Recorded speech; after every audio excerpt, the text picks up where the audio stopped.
Sure.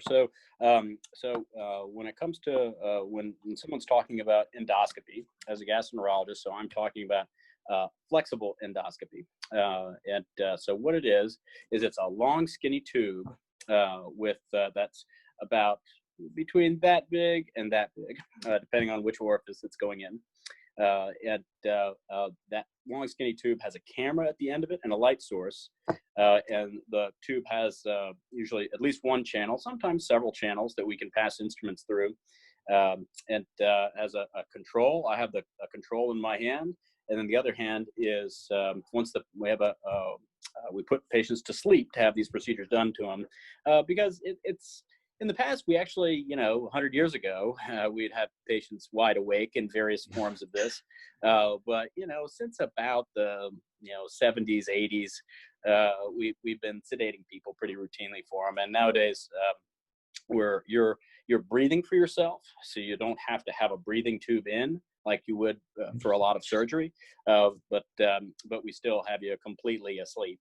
And we generally have a nurse anesthetist who's watching you. That's their only job during the procedure, while or the endoscopist is actually doing the endoscopy. And so what I'm doing is, while I'm watching a video screen, I have one hand threading the scope in your mouth down into your esophagus and your stomach, and looking all around, getting little tissue biopsies if it looks like there's anything that is abnormal. And looking through the top part of the digestive system, essentially, and that's usually done for people who are having trouble swallowing, people who are having upper abdominal pain, people who are having diarrhea, or people who are having reflux. Is something I treat a lot of. Heartburn and reflux is a pretty big part of my practice. From the lower end of things, so I spend a lot of time doing a screening colonoscopy for patients who are, colon cancer is the number 2 cancer killer when you look at all aggregate cancers, within men and women, and they each they have their own that are affecting more, but colon cancer is a bad one, and unfortunately, some cancers are a little bit slower growing, a little bit friendlier than others, but colon cancer is not a particularly friendly cancer. And so thankfully, since endoscopy has become good enough from an optics standpoint, has become economically feasible, it's not super expensive anymore. We've started realizing that it's worthwhile for people to get routine screening colonoscopy, not unlike a woman going to get a mammogram or a pap smear.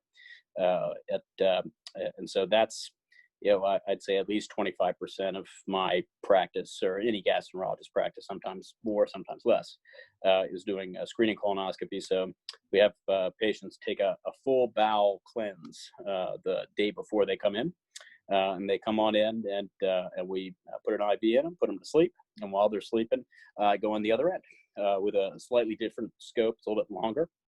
I'm going in, if I see any precancerous lesions, I'm taking them out, I'm resecting them, and there are a couple different ways I can do that. Hopefully, and people who have other diseases of the bowel, so things like Crohn's disease or ulcerative colitis is another one, or people who've had cancer in the past. I'm looking to make sure nothing is recurring. Also, people who have diverticular disease is another very common thing that I'm doing endoscopy for. So those are some of the basics, but essentially we put you to sleep and we take a look.